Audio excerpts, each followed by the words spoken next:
Hello, folks, and welcome to episode 92 of the Hunger for the Hustle podcast. If you were just joining us on that last stream, we're back again. Sorry, a few technical issues. You might notice I'm in the car here, but me and my guests are entrepreneurs and we get the stuff done in spite of the circumstances around us. We create our own. We live from the inside out, not the outside in. Stephen, it's a pleasure to welcome you to the show. We've been back and forth on this for a while, and let me give you the introduction you deserve. Fresh from the launch of his brand new book, Emerge, Revelations of an Entrepreneur, last night over there in Charlotte, North Carolina, in a 6,000 square foot ballroom. My guest today, Stephen Williams, a speaker, author, serial entrepreneur, and philanthropist. I'll give you a little bit of background on him, but I'll let him do the better job. Growing up as a single parent home between New York and Charlotte, North Carolina, Stephen has overcome several obstacles in life and achieved entrepreneurial success. His mission is to inspire children and adults to begin to live the life of their dreams and walk into their destinies. Stephen Williams, it's a pleasure to welcome you on the show. How are you today? Jake, it's a pleasure to be here, my brother, and I'm doing very well, might I add. Thank you. I bet you are. I bet you're still buzzing from last night's event. Woo! Yes, sir. Tell us all about it. How did it go? It was fantastic. You know, Jake, the ironic part is we had technical difficulties last night upon me entering the room. Wow, so I had the DJ, I had a photographer, a videographer. Man, we had everybody out there as far as a crew. And we did sound checks and everything earlier in the day. I get in that room, and then guess what? As soon as I get going, my mic went out. And it's a brand new mic, headset mic. So guess what? We had to improvise. They threw me a microphone, and we kept the show going. And it went. I think it was the best I ever gave. Fantastic. That's what I love to hear, you know.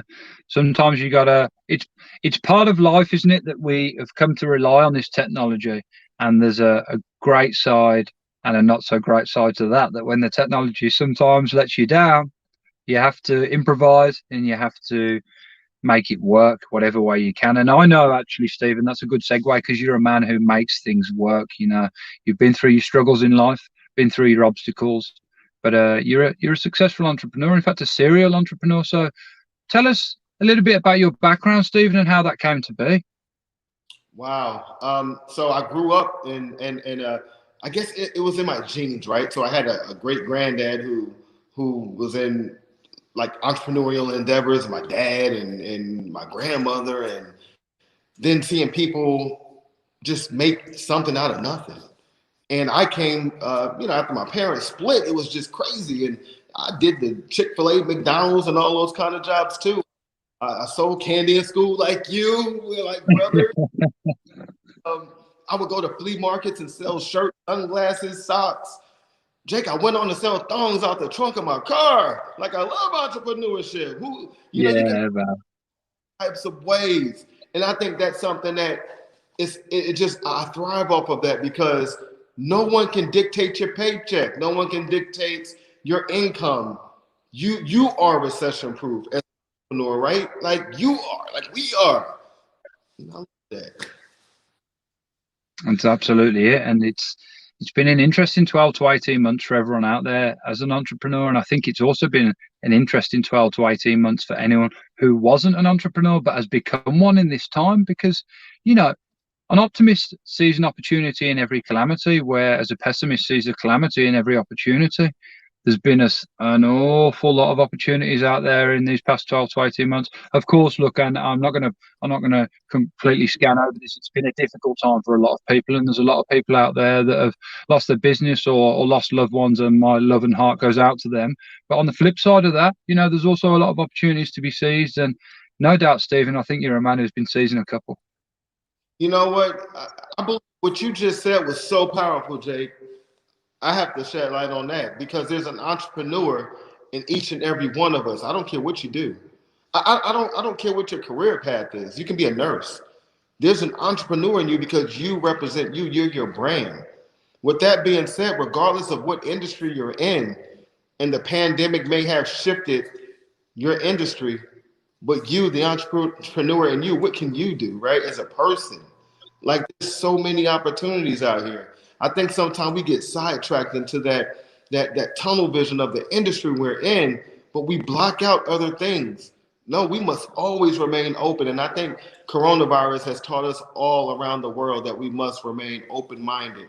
And I think it allows us to work on the entrepreneur within each and every one of us.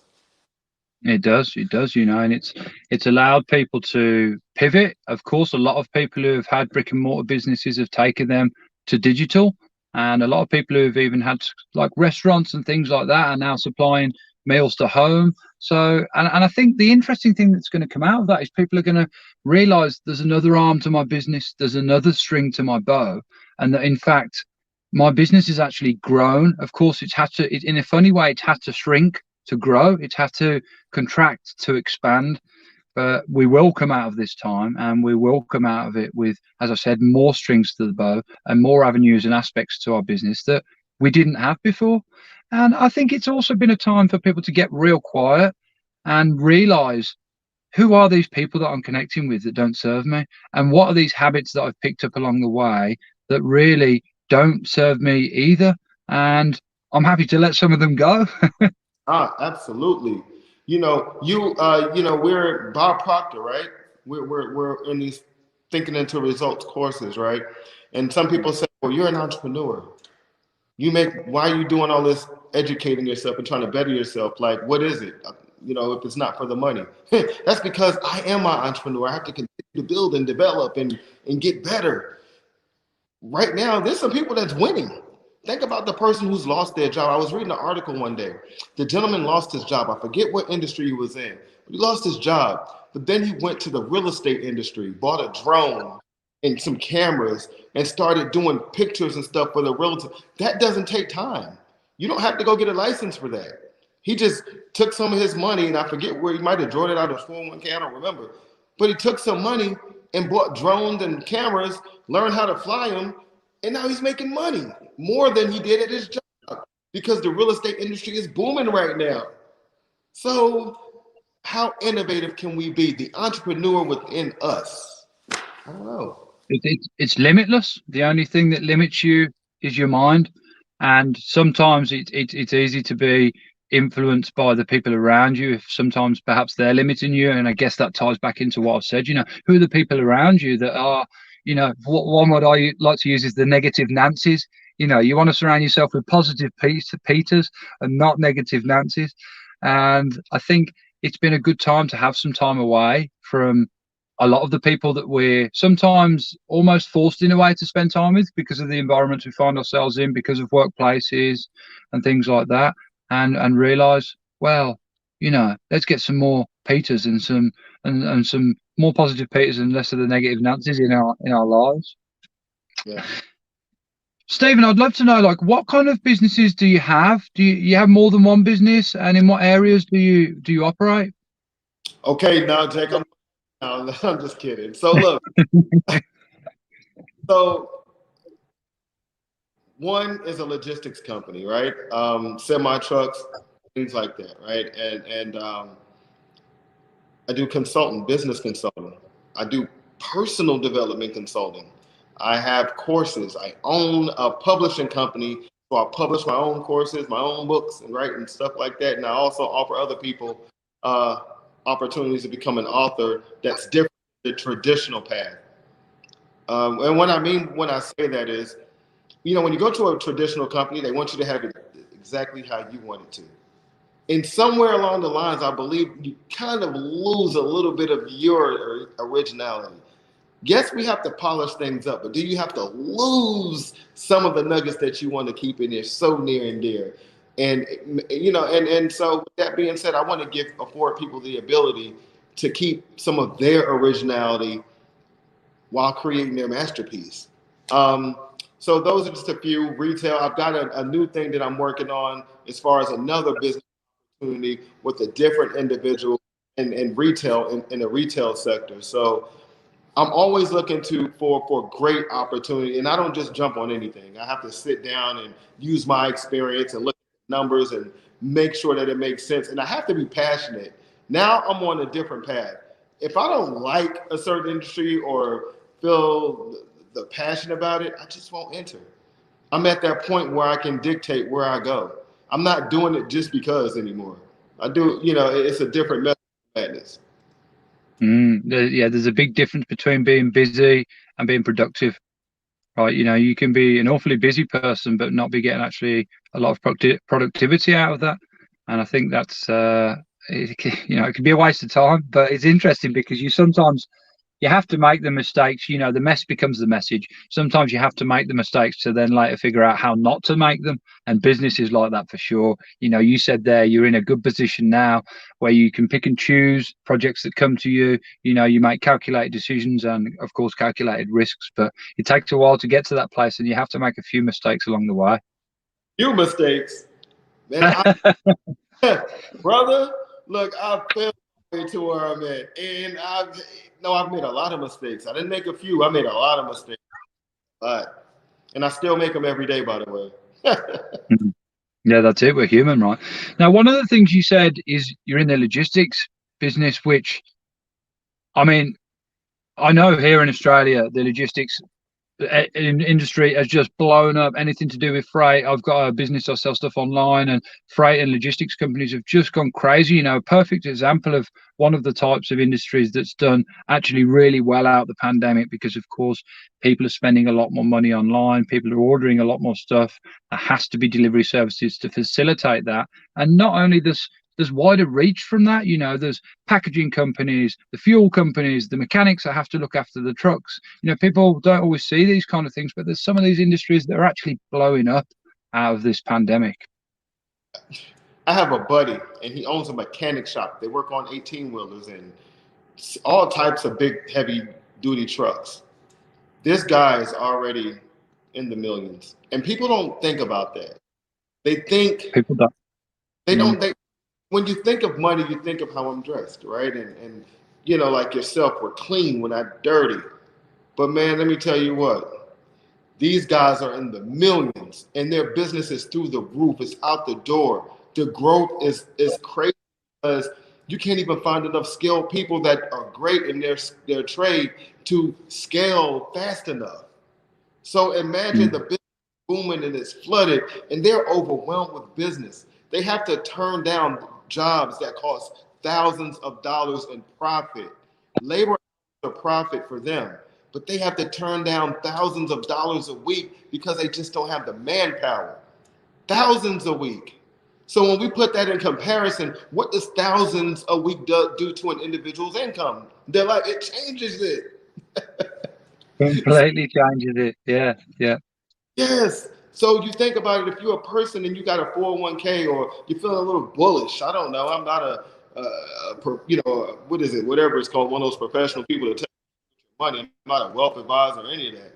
But from my perspective, if I was sitting with a few dollars and I needed something to do and I had access and someone who may be a mechanic or a good driver or somebody who have a great concept, maybe even in food, and I'm not talking about like a brick and mortar, maybe a mobile setup, because mobile restaurants, they have really skyrocketed. I used to own a hot dog cart some years ago, and I did hot dogs and hamburgers and sausages, and man, I remember days making $500 in a day and more than that. I would work it in the afternoon. I would go downtown for the clubs at night. Oh, make a killing at 2, 3 in the morning. Talk about expanding your vision. Don't have to work just in the daytime. There's not many people working at 2:33 in the morning cooking some good smelling burgers and dogs. You come out the club and they feeling hungry and you're charging $5 a hamburger and a hot dog. Can you know how fast that adds up when the whole package of hot dogs only costs like $12, $13? And it's like, talk about. And the best thing about that kind of business is cash money as well. It's all cash. About a job for. Yeah, man, you don't even have to wait for the bank to pay you out. It's just cash, which is, we all love a bit of cash. Woo. Anyway, I'm having fun with you, Jake. Jake, I knew this was going to be a powerful show because I've watched this show and my brother, birds of a feather. Man, you're a great dude. I love you. Thanks, man. I got love for you too. You're a great man. And I mean, episode 92 now. Not I'll by kind of this time, a couple of weeks time, I'll have done 100 hours of these, 100 hours of these shows now. And I said it yesterday. They just keep. It amazes me how, and of course, it's part of my belief and my potential and the work I put into it. They just keep getting better. They just keep getting better. And I don't think there's no glass ceiling to that for me. Just genuine, authentic conversations with people who have genuine, authentic connections and are in the world of business and entrepreneurship like yourself. So, I mean, tell me what's happening, what's hot right now, Stephen. You've got the book, Emerge, Revelations of an Entrepreneur. Of course, let's be honest, we want people to read the book, so don't tell them everything. Give them the sizzle, though, not the steak, brother. Woo! Power for me, Jake. You're killing me. This book, right now, we're in a time of uncertainty. Right now, we're in a time where people are just looking like, what is the next thing? Or they're just looking for a nugget. Everyone's looking for a nugget. Well, I share with you in that book the nuggets, the true nuggets. I'm giving you the true nuggets, everything that you're seeking. My mentor says everything that's seeking you're seeking is seeking you. Shout out to John Tellerico. That's the whole crew. You guys are awesome. But, that's what it is, though. I think sometimes we're looking in the wrong places, and I'm going to leave it right there. And it highlights work. I don't mind telling you this because that's the key. But there's some jewels in there. And my courses that were finished months ago, we're waiting on the book to release because my book is it's a text for the course. And the courses are application based because many people have information and knowledge. Everyone, we all know. Jake, I'm not going to know. We all know what we're talking about.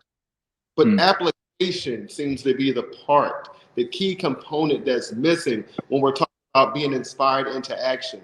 I can be inspired all day to act, but act like what? Which way am I going? I don't know what I'm doing.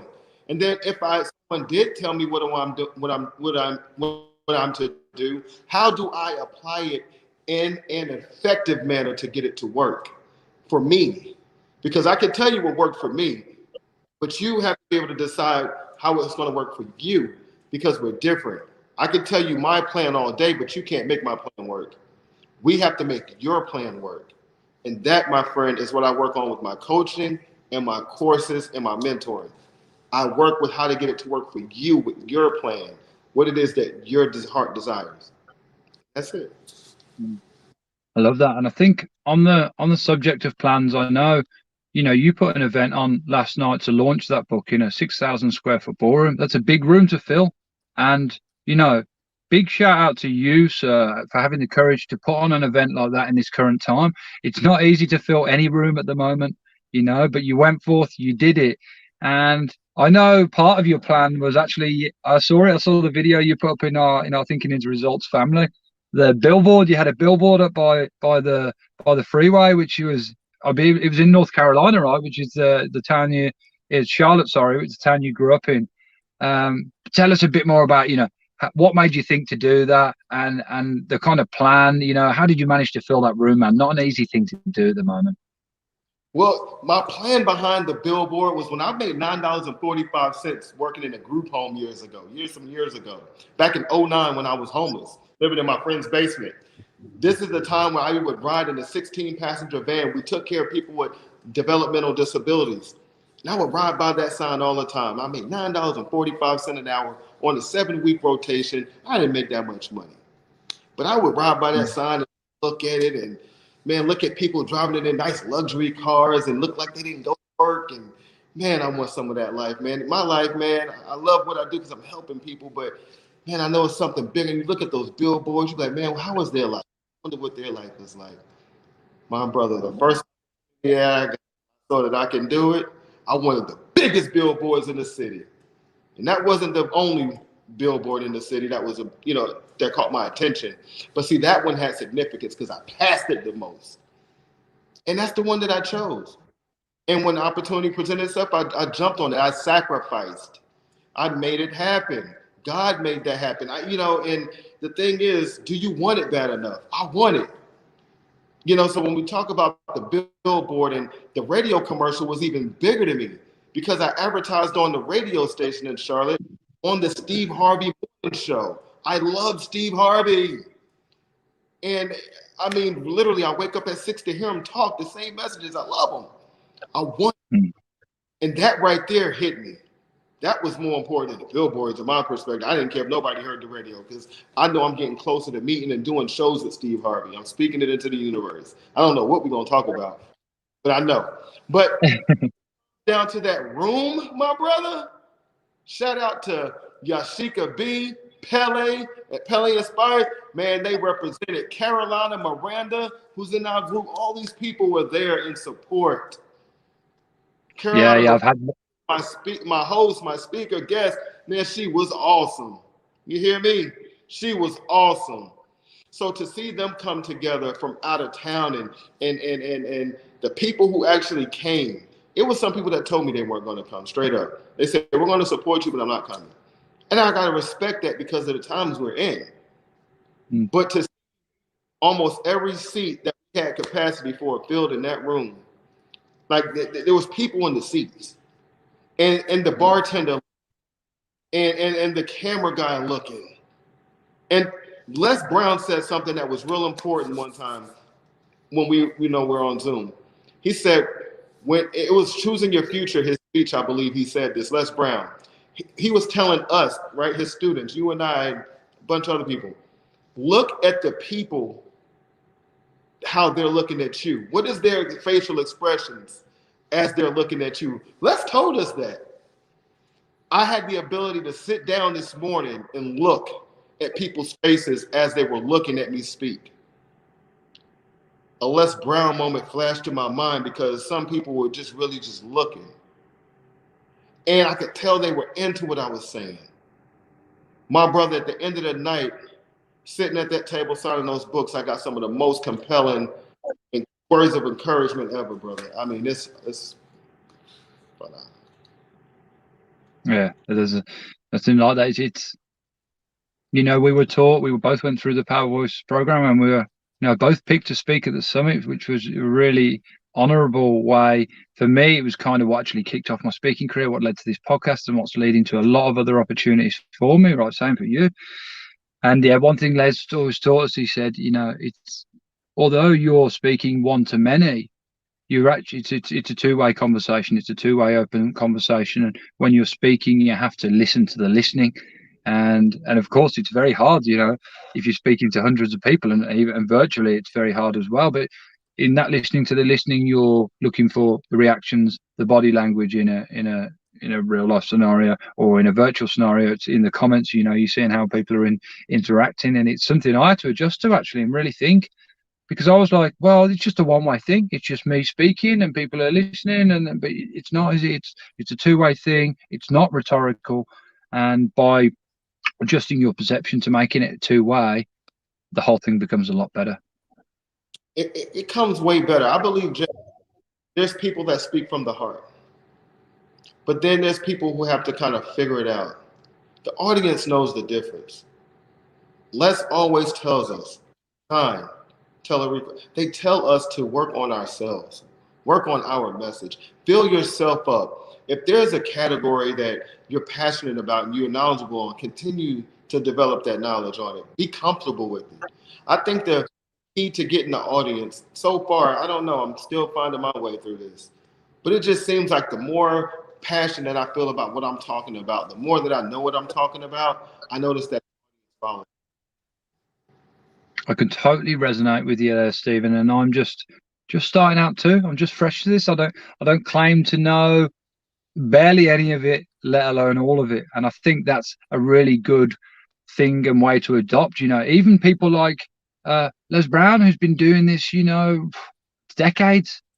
He's still a sponge for learning. You're never too old to learn, never too young to teach. And I think if you adopt that attitude that You never be satisfied. Always be hungry. Pick your passion. Pick your thing that you like doing. Just double down on it. Become a master at it. They say it takes 10,000 hours to become a master at anything. And I did the numbers on that. You know, I'm a plumber. I've worked in construction for 15 years. I'm actually out here on the construction site today. I'll be getting into it after this podcast. 10,000 hours is for about 4 years if you're working 8 hours a day on a roughly average year, which is about the amount of time it takes you to do your apprenticeship out of school, college, and any industry. So you got to think about it. That's about right. 10,000 hours. That's 4 years. That's a long time. And that's let's suppose you stay focused on one particular thing, and focus isn't always an easy thing to do, particularly in this modern world where we've got so much stuff coming in all the time. Yes. You know, Jake, I feel like it's one of those things you just got to want it. And we learned so much from Les. I mean, I'm just honored to be in your presence, the group's presence, the people's presence. Man, I'm just happy to be here, brother. I just want to play my little position wherever I can fit in. Yeah, I'm totally with you on that. Totally with you on that. And a friend of ours, Eric Collier's just jumped in the comments here saying, hello, gifted ones. Another guy that we met, we met through the Power Voice, a great guy. He's featuring in the upcoming Hunger for the Hustle book. And it's just like, I'm someone who's gratitude for me. It's like number one, top priority. It's one of the first things I write about in the morning, think about, and work on. I believe that when you're grateful for the things that you have in life, it brings more of those things to you, and there's no downside to that at all. And I'm just really grateful. This might sound crazy to a lot of people watching this now, live or later. I'm actually grateful that the pandemic came along, because it gave this quiet time. It gave people like who have very busy schedules, people like Les Brown, this quiet time to go, okay, actually I'm not traveling the world. I haven't got all these events. I haven't got all these things going on. I can afford to have start a program here where I can do one-to-many, training. And for people like me and you, Stephen, who no doubt, I'm assuming here, but I'm sure you'll be able to confirm this for me, watched Les Brown for many years, and his message helped you as it did help me. You're like, great, I'll dive into that. It's affordable. I can make it happen. And now look at us kind of, when was that? 6-8 months later, life's completely changed, and we got things and opportunities going on for us that we never otherwise would have come across if it wasn't for this pandemic. You're right, Jake. Jake, when I came across Les's program, man, I didn't care how much it cost. I was in. When I saw the opportunity, I'm sending this man emails to numbers that don't even work and email addresses that don't work. Like, I'm just trying to find Les. And when I saw that opportunity, I didn't care how much it cost, truthfully. I'm going to try to sell something. I'm getting in there. How bad do you want it? That's it. How bad do you want it? How bad do you want it? Because as you know, what you're seeking is seeking you. And that works both ways. If you're seeking something that's not particularly rewarding and it's something you just want, not that you need, you got to be careful with how you go in that direction. There's the law of attraction, the yin, the yang. It works on both poles, the hot, the cold, the positive, and the negative. And that's part of the reason why I just said what I said, in that every morning I get up and I focus on the good things in my life, because it brings more of them things that way, but it works. You got to be careful. It works in the other way as well, Stephen, as you know, that spiral works up, but it also works down. And that's how people can end up in a place of negativity, of depression, which leads to disintegration and can unfortunately ultimately lead to disease. So, you got to be careful and keep on top of it. You know how you're going to alleviate some of that stuff? You're going to work your butt off. That's how you're going to alleviate Get up out there, funk. Press for what? What? You better turn up. Work your way out of it. Turn up, show up. Turn up and show up. I got a question for you, Stephen. How about this one? If you, let's just say, I'm going to take you back to 2009. There, you said you were working for $9.45 an hour. Life, obviously from there, life's changed, and you've taken up opportunities, and you've launched yourself in the world of business and a serial entrepreneur. But if you were to start again in business tomorrow, just start all over again, is there anything that you do dramatically differently? Yeah, I just started this like 17 years ago. Yeah, Yeah. that's what everyone says. They started a lot earlier. Yeah, Yeah. procrastination, right? The thief of time, as our friend Clive Fowler I heard once said. Procrastination is the thief of time. Yep. Absolutely. Now let's talk about the word hustle. Of course, it features in the title of this podcast, Hunger for the Hustle. It was delivered to me after I delivered my speech to Les Brown, and he asked me. He said, "Jake, tell me the title of your speech?" And I said, "Oh, well, I haven't actually. I was nervous because I was always get nervous when I speak to Les. I'm a little bit more relaxed now, but for some reason, I'll be honest, I get a little bit starstruck. And I was like, I hadn't thought of the title yet, Mr. Brown. I was hoping you could help me with it." He goes, "Oh, well, okay, yes, let me have a look. Hunger for the Hustle." And that was it. It was born, it stuck, and here we are, 92 hours and many months later, into the podcast. But I would love to know how a man like you, Stephen, who went from $9.45 an hour to quite clearly today living in abundance, how do you define the word hustle, and what drives your hunger for it over them years? I am the hustle. That's how I define it. Wanting something. That's how I define hustle. I am the hustle. I am the grind. And I don't stop. You know what? I'm from a place they say the city never sleeps. That's where I'm originally from. I don't sleep. You know, one of my favorite books, Sleep is closely associated with poverty. And if we think about that long enough, it makes sense. My friend, the hustle never stops. The grind stops. Regardless if you do it for yourself or you do it for a Fortune 500 company, you're grinding. But if you're going to grind, do it well. If you sweep floors, be the best floor sweeper that there is. If you're going to be the hustler, be the best freaking hustler that there possibly is. And that doesn't mean you're making the most money and doing the highest numbers. It means that whatever you do, you're getting up every day and you're putting your heart in it. That's what it means, your heart. So I'm finding hustle as putting your heart and soul and whatever it is you're doing and believe in it. And if you don't believe in what you're doing, scrap, dump her. Just like one of my favorite movies, A Bronx Tale. It's an Italian movie. It's a nice movie, A Bronx Tale. Some people might look at me. But Sonny told her if she don't reach over and unlock the door, dump her. Dump her if she don't reach over and unlock the door for you on the first date. If you don't feel like that about your business, that job that you're in, dump it. Get something. I'm gonna leave it right there, my friend. I think that's sage advice, man. And tell you that's something as a business owner and a multiple business owner I've learned in the past couple of years.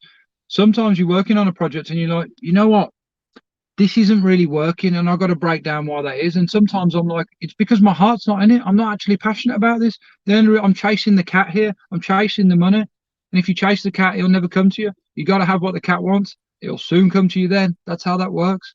And you got to, a smart part of being a business owner, particularly if you've got multiple things going on, is letting things go and being okay with letting it go and accepting the fact that it wasn't, ultimately it wasn't a failure because you never really quit. You just go, okay, I'll let it go. And now my resources, my time, my focus can be spent on other areas that are growing, that I am passionate about, that I do care about, and I do completely believe in. And it will magnify it, and it will expand, and it will grow. And I think that's a real something I've had to learn. Probably in the past 2 years, I let a couple of things go, and I'm just like double down on what does work, scrap what doesn't. You know what? One of my favorite rappers that I like, Meek Mill. He says the wins and the losses, it comes with being bosses. That's a good one. Bosses. One of my favorite rappers is Young Jeezy. He says the Porsche came without the rap. You got a Porsche. Most people want the drop top Porsche, but if it comes hard top, so what? The Porsche came without the rag. I mean, what are you going to do about it? You know what I mean? Go get the drop top. Exactly right, man. We're getting towards the end of the podcast here, and I've really had a great time with you. I'd happily chop this up for hours, but you know, we got life, man. Life goes on, and we're always involved in things. But I think a question I'd like to ask you, and I think this could be really good advice for the audience before we jump off, is if you could give 3 tips to someone, that's in the struggle right now, that's just starting to think about starting their hustle, that wants to go from employee to entrepreneur, or wants to go from, perhaps $9.45 to living in abundance to being successful and getting the things they want to get in life, what would those 3 tips be to make that move, to make that transformation? Number one, make the decision. Make the decision. Your mind is made up. You're on your grind, right? Number two, don't worry about how much money you have. If it's a retail business, buy the product that you can afford today and start right there. If it's a food business, buy the food that you can afford right now and start your business. If you don't have the building, start at home until you can get the building. Don't go run into a building. Try to get a cart, something mobile. And until you can do that, start at your house. Number three, man, you got to see this. You got to believe it for yourself. And if you don't, it's never going to happen. I'm sorry to tell you, and I'm not being negative. But if you don't believe, I don't care what your wife, your husband, your boyfriend, your girlfriend, your parents, your aunties, your uncles, your cousins, brothers and sisters, I don't care who it is. If they're being negative and not supportive, block them out. Gain tunnel vision. Because people are going to talk, your coworkers, oh my God, please don't share no advice with your coworkers or what you're trying to do. Their visions are even more limited than yours because they don't even have your vision, right, of what you're trying to do. And don't believe that someone else is going to be your vision because they can't. It's not for them. And I'm going to stop right there, my friend. I think that was number 3. Such solid advice. You in what you said there in the last thing about the belief and people around you not believing, it reminded me of a tattoo my sister's got, my sister Jade, and the tattoo says, "Tell me I can't, and I'll show you I can." Tell me I can't, and I'll show you I can. And I'm like, that's how it is, man. Every no takes you a step closer to a yes, right? That's the way to look at it. That's the perspective. You know what? When I used to date and a woman told me no, man, don't tell me no because I'm going to come hard. I might bring you 2 dozen roses instead of 2 flowers. I'm going hard. We're going to get this Cinnabon tonight. We're going to eat some donuts or some coffee and, we're going to do something now. But, tell me no. Turn me on if you tell me no. Exactly. It spurs me on. It's like I feed off that energy. I'm like, yeah, it fuels me. It's the oxygen to my fire, to my fuel, to my heat, to my flame. Tell me I can't, and I'll show you I can. Yeah, man. Stephen, it's been so good to have you on the show. An honor to be joined with you. And if people want to connect with you, of course, I know they can find you inspiredbystephen.com. And I think that's well done on getting that domain name, by the way. That's a great domain name to get. Just hunger for the hustle, man. Entrepreneurship. Emerge. If you're watching this, grab hold of Stephen's new book, Emerge. I know I'll be getting a copy. In fact, might even have to hit you up for a sign one, brother, as I've got you on the podcast. Hey, no problem, my brother. I'll gladly do it. We'll get it done. Have you sent any out? Is there any over here in Australia yet? Nothing's in Australia yet. But I can't say no one in Australia has purchased it because it is on ebook, and I'm not able to see who purchased it on ebook because that's through Amazon, Barnes and Noble, iBooks, and BookBaby.com. So I can't see who purchased it through their sites. So it could be in Australia. Well, there's going to be a physical copy FedEx by next week. Hey, you'll be the first. Stephen, it's a pleasure to have you on the show. It really is. I really enjoyed it with you. No doubt I'll have you back on at a later date when you've got the next big thing that you're working on, which I don't think will be very long. Hey, thank you so much, my brother. You stay blessed, man. Thank you for the opportunity, Mr. J. This has been a blessing. Thank you, sir. You have a wonderful, wonderful, wonderful show, and I appreciate it. My pleasure. Thank you very much. I appreciate it. And another shout out to Eric Collier, who's been shouting us out in the comments there. And just thank you to all you guys. Yo, Eric. Thank you to all you guys who Big thank you to everyone that's listening. You know, this show grows and grows, and I couldn't do it without your support, the listeners. So whatever platform you're listening to, whether you're listening to this now on the 13th of February 2021 or in many months or years time, please give it a like, please give it a comment, a share, or a subscribe. Your support helps the show grow, and that means more people can listen to it and be inspired and go and get the things that they want in life. So stay hungry, folks, and keep hustling. It's goodbye from me and goodbye from Stephen.